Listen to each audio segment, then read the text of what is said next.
Health editor Dr. Partha Nandi and Dr. Sandra Linus, a licensed psychologist. Great to have you both here. Dr. Nandi, should we consider screen and internet addiction a real medical condition? You know, I should say that it isn't at this time, but I feel it can be, because the fact is there are features of behaviors that people put aside everything in their life to get on the internet. You're talking about people not eating, not using the bathroom. So I think there is definite reason to call it a medical condition. The problem is that unlike using drugs or doing other negative behavior, you can't identify a negative feature right away, like I use the internet and this is what happened to me. So that's why it's difficult to categorize. But I definitely think that there are features that make it a medical condition. Dr. Linus, what would be your reaction to that? I think it is also a contagion of today.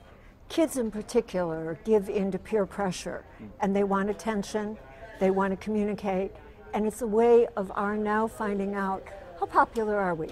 What is our status? How good are we? And I think part of the addiction is to insecurity, to not knowing who we are. Yeah. Dr. Linus, what's the biggest concern for how this impacts a child's development? You touch on that a little bit. Yes. Am I popular? You know, am I liked by others? Right. One of it is that these kids, when they use the internet or when they use their iPads, put on a facade. If you look at Facebook pictures, they're not real kids.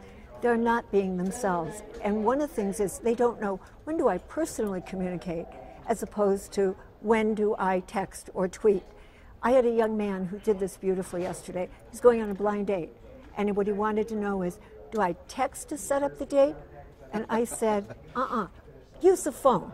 He needs to hear your voice. Well, as someone as a father of a teenage daughter, I can tell you can appreciate it. How little face-to-face and even phone contact there is anymore. It's all of the screen stuff, and right? We lose the personal. We do. We lose the personal. All right, Dr. Nandi, concerns about physical health. I mean, as kids, we didn't have these devices. Correct. We went out, we ran, we kicked balls, we hit balls, we shot back, you know. There's less of that. And just like you, I'm a dad, so I have a 12-year-old, a 3-year-old, and a 2-year-old. I want them to run around and do some physical activities. It's easy to give the kid an iPhone or a device to keep them quiet. And I would encourage parents not to do that, because we want kids to be active to prevent what? Obesity, prevent the problems that are plaguing our country now when they're adults, because the behaviors you start as a child with technology continue on. And parents, you know, we got to lead by example, right? If we're on that device or looking at the computer all day, then what are our kids going to do? So I definitely think physical effects of all the problems that we have in society with obesity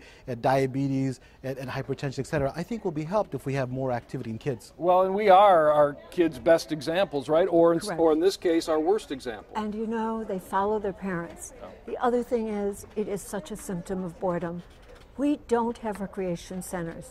We don't have places where kids can go out and play ball. They have to go somewhere. They have to get a ride.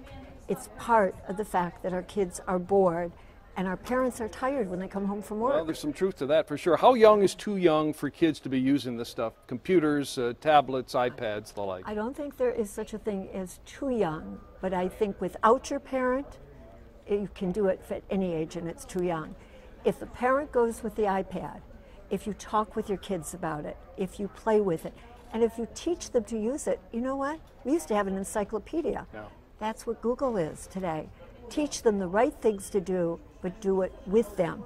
Because not only do they need friends, they need their parents there in person and not going off on their iPads. Yeah. Set limits, Dave. Set limits to them so you can use them, but don't make it 8 hours a day and just disappear. Yeah. And we have libraries too, you know, and museums and all these things. And provide recreation and fun activities, reduce stress, rather than something that's just going to divert you away. All right, because sometimes it creates stress. Dr. Linus, thanks. Dr. Nandi, thank you very much.